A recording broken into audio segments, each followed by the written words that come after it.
വണക്കം. വല്ല കാര്യം ഉണ്ടായിരുന്നു ഇതിൻ്റെ എന്നാണ് മാലദ്വീപ് നിവാസികൾ മാലദ്വീപ് പ്രസിഡന്റായിട്ടുള്ള മുഹമ്മദ് മൊയ്സു അണ്ണനോട് ചോദിച്ചുകൊണ്ടിരിക്കുന്നത്. മുഹമ്മദ് മൊയ്സു അണ്ണ ഇപ്പം നരേന്ദ്രമോദിയുടെ കാല് കരഞ്ഞ് പിടിച്ചുകൊണ്ടിരിക്കുകയാണെന്ന റിപ്പോർട്ടാണ് പല ഭാഗത്തു നിന്ന് വരുന്നത്. ഒന്നാമത്തെ കാര്യം, ഇന്ത്യയെ എങ്ങനെയാണ് മാലദ്വീപ് അപമാനിച്ചത് എന്ന് നമുക്ക് എല്ലാവർക്കും അറിയാം. ഇന്ത്യയെ മാലദ്വീപ് അപമാനിച്ചപ്പോൾ ലക്ഷദ്വീപിന് വേണ്ടി വാദിച്ച സകല നടന്മാരുടെയും വായിൽ അല്ലെങ്കിൽ അണ്ണാക്കിൽ പിണ്ണാക്ക് തിരികെ വെച്ചിരിക്കുകയായിരുന്നു എന്നുള്ളത് വേറൊരു കാര്യം. അതവിടെ നിൽക്കട്ടെ, അതിലോട്ട് നമുക്ക് വരാം. അപ്പോൾ ഇന്ത്യയെ മാലദ്വീപ് അധിക്ഷേപിച്ച് കഴിഞ്ഞ ശേഷം ഇന്ത്യക്കാർ മുഴുവൻ മാലദ്വീപിനെതിരെ പ്രൊട്ടസ്റ്റ് ചെയ്യുന്ന ഒരു സാഹചര്യം ഉണ്ടായി. കാരണം മാലദ്വീപിന്റെ സാമ്പത്തിക വ്യവസ്ഥ മുഴുവൻ നിലനിൽക്കുന്നത് ഇന്ത്യയിൽ നിന്ന് അങ്ങോട്ടേക്ക് പോകുന്ന ടൂറിസ്റ്റുകൾ, വലിയ വിഭാഗം ടൂറിസ്റ്റുകളുടെ കൂടെ സഹായത്തോടു കൂടെയാണ് എന്നാണല്ലോ. ഇതൊന്നും മനസ്സിലാക്കാതെയാണ് ചൈനയുടെ മൂട് താങ്ങിക്കൊണ്ട് മാലദ്വീപ് ഇന്ത്യക്കിട്ട് മുട്ടം പണി തരാനായിട്ട് വന്നത്. ഇങ്ങനെയുള്ള ഈ ഒരു സാഹചര്യത്തിൽ മോദി ഒന്നും ചെയ്തില്ല, ലക്ഷദ്വീപിനെ പ്രൊമോട്ട് ചെയ്ത് വിട്ടു. അത് ചെയ്യാൻ വേണ്ടിയിട്ട് നരേന്ദ്രമോദി ലക്ഷദ്വീപിലോട്ട് പോയി ഒരു കസേര വലിച്ചിട്ട് അവിടെ ഇരുന്നത് മാത്രമേ ഉള്ളൂ.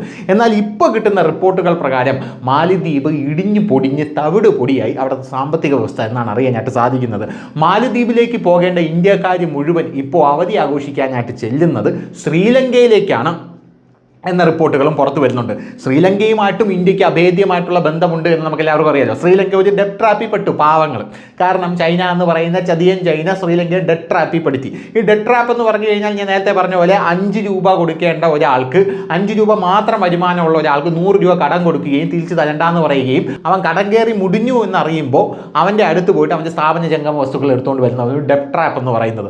അതുപോലെ ശ്രീലങ്കയ്ക്ക് കടം കൊടുത്തു, ശ്രീലങ്കയ്ക്ക് കടം തിരിച്ചു കൊടുക്കാൻ വയ്യ എന്നറിഞ്ഞപ്പോൾ ശ്രീലങ്കയിലുള്ള ഹമ്പൻതോട്ട തുറമുഖം ഇങ്ങ് ചൈന എടുത്തു. ഇതാണ് ഡെറ്റ് ട്രാപ്പ് എന്ന് പറയുന്നത്. ആ ഹമ്പൻതോട്ട തുറമുഖം ചൈന എടുത്തത് ചൈനയ്ക്ക് അവിടെ സൈനിക താവളം ഉണ്ടാക്കാനാണ്. ചൈന അവിടെ ചാരക്കപ്പൽ കൊണ്ടിട്ടല്ലോ, ഇന്ത്യ അത് പുഷ്പം പോലെ പ്രതിരോധിക്കുകയും ചെയ്തു നമ്മുടെ സാറ്റലൈറ്റുകൾ വെച്ച്. എന്ത് തന്നെയായിരുന്നാലും ഈ സമയത്ത് ശ്രീലങ്കയിൽ വലിയ രീതിയിലുള്ള കലാപം പൊട്ടിപ്പുറപ്പെട്ടപ്പോൾ ശ്രീലങ്കയെ കൈപിടിച്ചുയർത്തിയത് ഇന്ത്യയാണ്. ആ ഒരു സ്നേഹം ശ്രീലങ്കയ്ക്ക് ഇന്ത്യയോടുണ്ട്. അപ്പോൾ ഇന്ത്യയിൽ നിന്ന് അദാനി അങ്ങോട്ടേക്ക് ചെല്ലുകയും ചെയ്തു. കാരണം വലിയ വലിയ ഇൻവെസ്റ്റ്മെൻറ്റുകൾ അദാനി ശ്രീലങ്കയിൽ നടത്തുന്നുണ്ട്. ചൈനയ്ക്ക് ശ്രീലങ്കയിൽ ഇപ്പോൾ ഉള്ള ഒരു അപ്പർ ഹാൻഡ് പോലെ ഇന്ത്യക്കും വേണം. അതിന് ഇന്ത്യയിലെ പല ഇൻവെസ്റ്റർമാരും അങ്ങോട്ടേക്ക് ചെല്ലണം എന്നുള്ളത് കൊണ്ട് തന്നെയാണ് അദാനി അടക്കമുള്ളവർ അങ്ങോട്ടേക്ക് ചെന്നിരിക്കുന്നത് എന്നുള്ളത് വേറൊരു കാര്യം. ഇതൊക്കെ വേറെ ഡിപ്പാർട്ട്മെന്റുകളാണ്. എങ്കിലും നമ്മുടെ ആൾക്കാർ ഇപ്പോൾ ശ്രീലങ്കയിലടക്കാണ് പൊയ്ക്കൊണ്ടിരിക്കുന്നത്. ലക്ഷദ്വീപ് 5 കൊല്ലത്തിനകം വലിയ രീതിയിൽ വികസിക്കുമെന്ന റിപ്പോർട്ടുകൾ പുറത്തു വരുന്നുണ്ട്. ഇപ്പോൾ മാലദ്വീപിൽ നിന്ന് വരുന്ന ഏറ്റവും പുതിയ റിപ്പോർട്ട് എന്ന് പറഞ്ഞു കഴിഞ്ഞാൽ ഇന്ത്യയുടെ സൈന്യം മാലദ്വീപിൽ നിന്ന് പിൻവാങ്ങണം എന്ന് അവിടെയുള്ള ആൾക്കാർ പറഞ്ഞിരുന്നല്ലോ. ആൾക്കാരെന്ന് പറഞ്ഞാൽ അവിടെയുള്ള സർക്കാർ.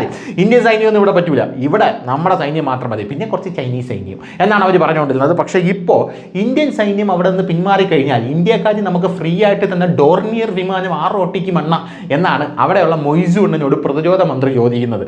പ്രതിരോധ മന്ത്രി ഇങ്ങനെ അന്തമിട്ട് കുന്തം വിഴുങ്ങിയിരിക്കുകയാണ്. ഇന്ത്യക്കാർ 2 വിമാനം, ഒരു ഡോർണിയർ വിമാനം, പിന്നെ കുറേ രക്ഷാപ്രവർത്തനത്തിലുള്ള സാധനങ്ങളൊക്കെ നമുക്ക് തന്നിട്ടുണ്ടല്ലോ. അപ്പോൾ ഇതൊക്കെ ആര് കൈകാര്യം ചെയ്യും? നമ്മളുള്ള ഇവിടുത്തെ കിഴങ്ങന്മാർക്കാണെങ്കിൽ ഇതൊന്നും കൈകാര്യം ചെയ്യാനും പറഞ്ഞൂടെ. ഇന്ത്യക്കാർ സൈനികർ ഇങ്ങോട്ട് ഇറക്കിയിരിക്കുന്നത് ഇതൊക്കെ നമുക്ക് ട്രെയിനിങ് തരാനാണല്ലോ.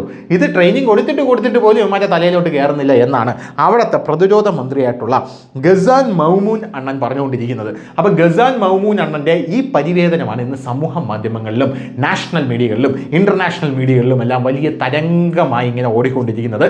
നരേന്ദ്രമോദി ഇതൊന്നും ശ്രദ്ധിക്കാതെ പഞ്ചാബിൽ പോയിട്ട് പഞ്ചാബിലുള്ള സിഖുകാർക്ക് അവിടെ ഭക്ഷണവും വിളമ്പിക്കൊണ്ടിരിക്കുന്ന തിരക്കിലാണ് എന്നും നമുക്ക് എല്ലാവർക്കും അറിയാം. പക്ഷേ നരേന്ദ്രമോദി ഒരു കസേര വലിച്ചിട്ട് ലക്ഷദ്വീപിലേക്ക് ഇരുന്നപ്പോൾ ഒരു രാജ്യത്തിൻ്റെ മുഴുവൻ സാമ്പത്തിക വ്യവസ്ഥയെ തകർന്ന് തരിപ്പണമായി പോയത് കണ്ട് വേറെ പല രാജ്യങ്ങൾക്കും പഠിക്കാനുണ്ട് എന്നുള്ളതും വേറൊരു കാര്യമാണ്. അതുകൊണ്ടൊക്കെ കൂടെ തന്നെയാണ് നരേന്ദ്രമോദി ലോക നേതാക്കളിൽ ഒന്നാമതായി വരുന്നതും. ലോക നേതാക്കന്മാർ ഇപ്പോൾ പല പല വാറുകൾ പുറപ്പെടുന്നുണ്ടല്ലോ. ചൈന അങ്ങനെയാണല്ലോ കൊറോണ വൈറസ് ഒക്കെ അഴിച്ചു വിട്ടത്. അപ്പോൾ അതുപോലെ ഒരു തുള്ളി രക്തം പോലും പൊടിയാതെ പൊളിറ്റിക്കൽ വാറുണ്ട്, ബയോ വാറുണ്ട്, അങ്ങനെ പല വാറുകളുണ്ട്. ഇത് നയതന്ത്രത്തിലൂടെയുള്ള യുദ്ധമാണ്. നയതന്ത്രത്തിലൂടെ നമ്മളെ എതിർക്കുന്നവരെ നമ്മൾ എന്ത് ചെയ്യുക? പണി കൊടുക്കുക. പണി കൊടുക്കുമ്പോൾ ഇങ്ങനെ കൊടുക്കണം. നമ്മൾ പണി കൊടുത്തതായിട്ട് നാട്ടുകാർ അറിയുകയും വേണം, എന്നാൽ നമ്മുടെ തലയിലോട്ട് ബ്ലെയിം എടുത്ത് ഇടാനും പാടില്ല, എന്ന് അവ മുടിഞ്ഞ് പണ്ടാലും തുടങ്ങുകയും വേണം. അപ്പം ശരി. കൂടുതൽ വാർത്തകളും വിശേഷങ്ങളും നിങ്ങളിലേക്ക് എത്താൻ ABC മലയാളം സബ്സ്ക്രൈബ് ചെയ്യുക, ബെൽ ബട്ടണും അമർത്തുക.